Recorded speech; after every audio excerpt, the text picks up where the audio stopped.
আমি তো বিএনপিতে ছিলাম। বিএনপির দুজন সংগঠকের মধ্যে আমি একজন।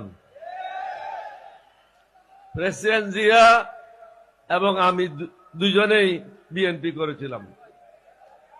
মুক্তিযুদ্ধের সময় ক্যাপ্টেন অলি আহমদ হিসাবে সর্বপ্রথম পাকিস্তানের বিরুদ্ধে বিদ্রোহ করেছিলাম। শহীদ রাষ্ট্রপতি জিয়াউর রহমান সওয়াত জাহাজ থেকে অস্ত্র খালাসের জন্য তাকে নির্দেশ দেওয়া হয়েছিল। তখনও পর্যন্ত আমরা বিদ্রোহ করব এই পরিকল্পনা চূড়ান্ত হয় নাই। তিনি যাচ্ছিলেন চট্টগ্রাম বন্দরের দিকে।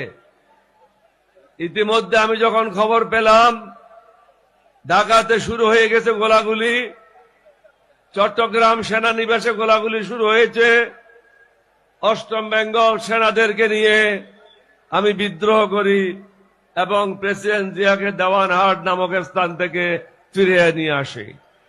অতঃপর দুজনে মিলে কালুঘাট বেতার কেন্দ্রে যায়। পরের দিন তিনি বাংলাদেশের স্বাধীনতা ঘোষণা করেন। আমরা কেন সেদিন পাকিস্তান থেকে স্বাধীনতা চেয়েছিলাম? ওরাও তো আমাদের ভাই।